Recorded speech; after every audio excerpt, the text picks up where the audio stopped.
안녕하세요. 요즘에 홍대 이작가라는 닉네임으로 방송에서 활동을 하고 있고 미술 작가 활동도 10년 넘게 계속 하고 있는, 저는 개인적으로는 이규현 작가라고 불리는 게 가장 좋고 편한 것 같아요. NFT는 말 그대로 Non-Fungible 토큰의 약자인데요. 블록체인 기술로 기반을 해서 디지털 작품이라든지 디지털로 이루어진 게임 아이템이 될 수도 있고, 그런 것들의 이제 복제를 방지해주고 해킹 등등 그런 위험에서 방지를 해주는 어떤 기술이라고 할 수 있죠. 작년 이맘때쯤에 이제 비플이라는 디지털 작가가 나의 첫 5,000일이라는 작품으로 어마어마한 금액으로 거래가 됐는데, 그거를 통해서 우리에게 NFT가 뭐야? 라는 이제 궁금증을 일으키게 만들었고요. 그리고 작년 초에 블록체인 회사인 인젝티브 프로토콜에서 뱅크시라는 이제 미술 씬에서 굉장히 유명한 이제 작가가 있는데요. 뱅크시의 작품, 판화 작품을 사가지고 실제로 그 작품을 불태우고, 이 작품은 NFT화 했기 때문에 실제 작품은 더 이상 의미가 없다라는 어떤 이벤트 또는 이제 퍼포먼스를 했는데요. 그 퍼포먼스를 통해서 우리에게 각인이 좀 많이 됐죠. 그래서 미술 작가들 같은 경우는 NFT 작품을 시작했고, 그리고 작년이 특히나 이제 미술 시장이 엄청난 붐이었어요. 예를 들면 키아프 아트페어에서 어마어마한 금액의 미술 작품이 팔렸었고, 또 이제 그것 때문에 아트테크가 MZ세대의 대세다 이런 이야기가 나왔었는데, 그러면서 이제 크립토 펑크라는 디지털 아트 또 NFT 아트를 하는 집단이 있었는데요. 거기서 이제 작품이 어마어마한 금액으로 팔리게 되면서 다시 한번 작년 가을, 늦 가을쯤에 이제 화제가 됐었는데요. 가장 최근에는 기존에도 유명한 미술 작가인 무라카미 타카시, 이제 무라카미 타카시 하면 아마 여러분들도 어디선가 그 작품을 아마 많이 봤을 거예요. 팝 아트 느낌이 나고 애니메이션을 현대미술화한 작가로 굉장히 유명한 분인데요. 그 분이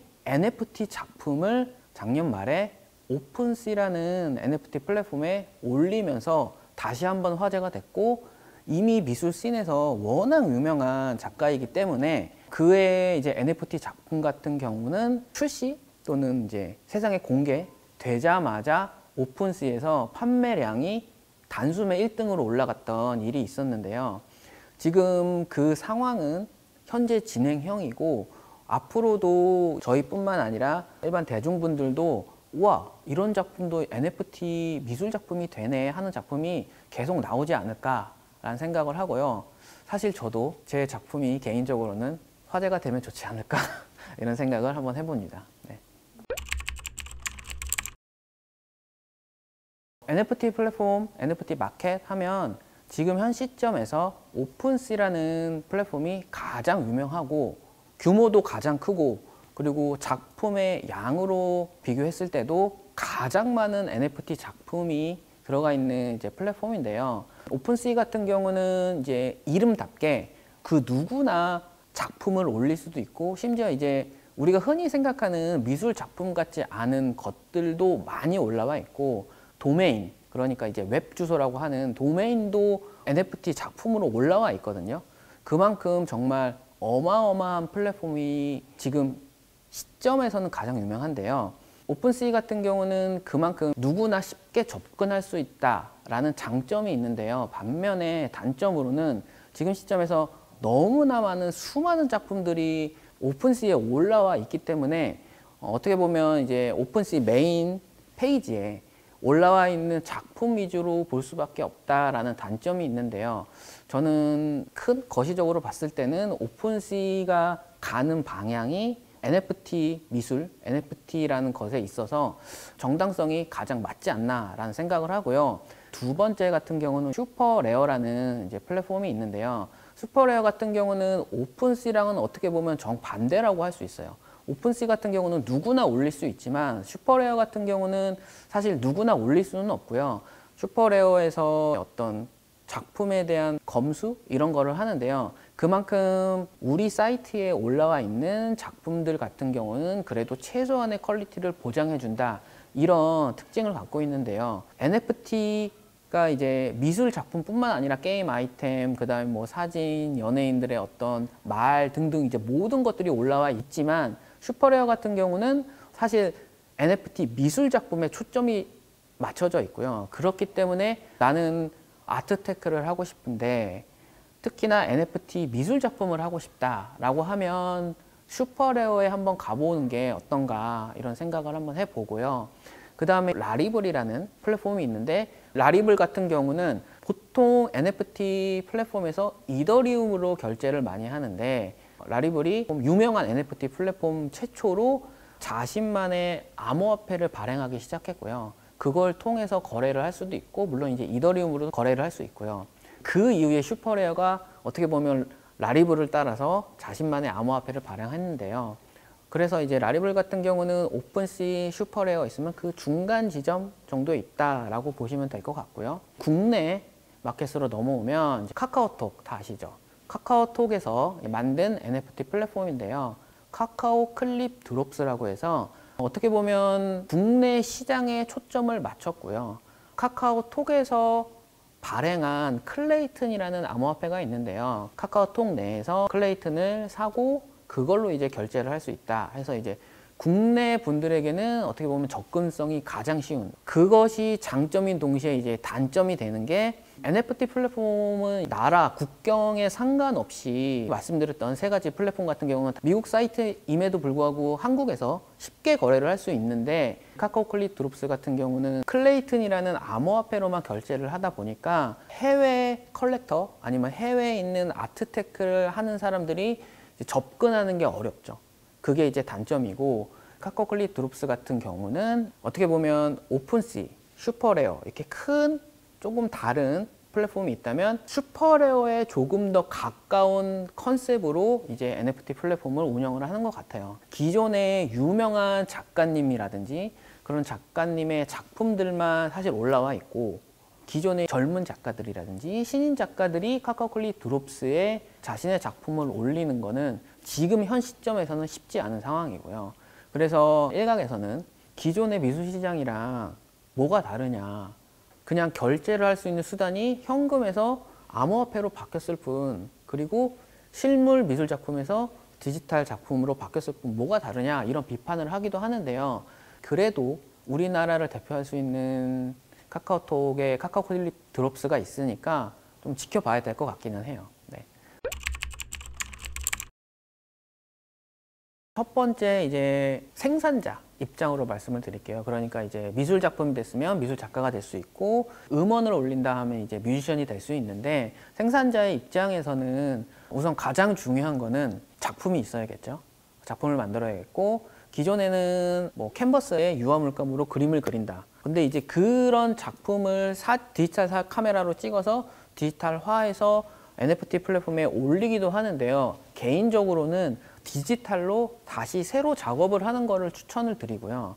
그래서 요즘에 특히 이제 20대, 30대 젊은 작가들 같은 경우는 아이패드로 그림을 많이 그리거든요. 자신의 인스타그램 계정에 올리기도 하고. 그런데 인스타그램 계정에 올리는 거랑 오픈시라든지 등등 다른 NFT 플랫폼에 올리는 거랑 그렇게까지 과정이 다르지는 않거든요. 물론 이제 NFT 플랫폼에 자신의 작품을 올리려면 암호화폐 지갑이라고 하는 걸 또 만들어야 되고, 그 암호화폐 씬이 어떻게 진행되는지 그 흐름에 대해서 조금은 알고 있어야지 이제 올릴 수가 있는데, 그것만 알고 있으면 디지털 작품으로 해서 올리는 거는 어려울 게 없고요. 두 번째, 이제 아트테크를 하고 싶다라고 생각하는 분들에게 말씀드리고 싶은 거는요. 이제 아트테크도 어떻게 보면 일종의 재테크의 일종이잖아요. 그래서 뭐 부동산으로 재테크를 한다든지 아니면 주식 또는 뭐 코인으로 재테크를 하려고 하는 분들도 기본적으로 처음에 어떤 그 해당 분야에 대해서 공부를 하잖아요.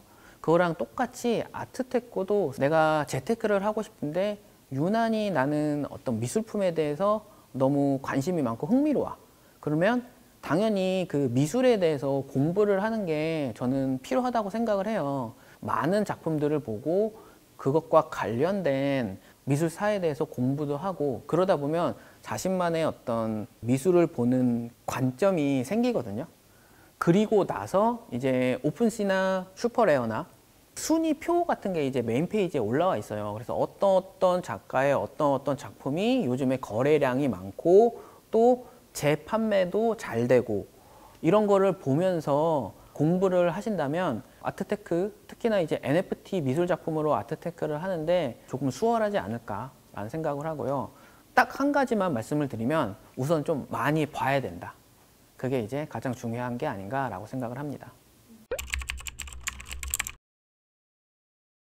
메타버스 안에서 어떤 갤러리가 만들어지고 이미 있기는 하거든요. 그 안에서 작품을 보고 그 다음에 구매를 하고 싶다 그러면 NFT 플랫폼으로 자동으로 연결이 돼서 구매까지 할 수 있고 이런 상황이 수월하게 편하게 우리가 즐길 수 있는 시대가 곧 올 거라고 생각을 하기 때문에 미술 씬뿐만 아니라 지금 뭐 게임이라든지 여러 분야가 메타버스 안으로 들어가고 있는 상황이잖아요. 미술도 다르지 않다고 생각을 하고 그리고 메타버스 상 안에서 사실 존재하는 모든 것들은 NFT 기술을 거쳐야지만 메타버스 상에서 올라갈 수 있거든요. 그렇기 때문에 메타버스 그리고 NFT 그리고 미술 이 관계는 뗄래야 뗄 수 없는 관계다라고 저는 말하고 싶고요. 이런 얘기를 해도 되는지 모르겠는데 지금 녹화 시점으로 주식시장이라든지 그다음에 이제 암호화폐 시장이 굉장히 지금 하향 곡선을 그리고 있어서 그래서 이제 암호화폐 그 씬이 조금 이제 하향 곡선을 그리고 있다 하면 NFT 미술 작품 같은 경우는 이제 조금 덩달아서 하향 곡선을 그리기도 하고 재테크를 하는데 무리가 갈 수도 있다라고 볼 수도 있는데요. 내연기관 차를 좋아하는 분들이 계시지만 어쨌든 시대의 흐름은 전기차 시대로 가는 것처럼 시대 흐름은 메타버스로 갈 수밖에 없다고 생각을 하고요. 페이스북이 회사명을 메타로 바꾸고 이제부터 페이스북은 메타버스가 우리의 첫 번째 목표다 이렇게 이야기를 하고 또 수많은 자본이 메타버스 회사에 또는 이제 주식시장에 투입되고 있기 때문에 저는 어느 정도 적응은 필요하지 않나. 그리고 그 적응을 하는데 시작은 제가 쓴 NFT 미술과 아트테크를 한번 읽어보시면 좋지 않을까라고 생각을 해봅니다.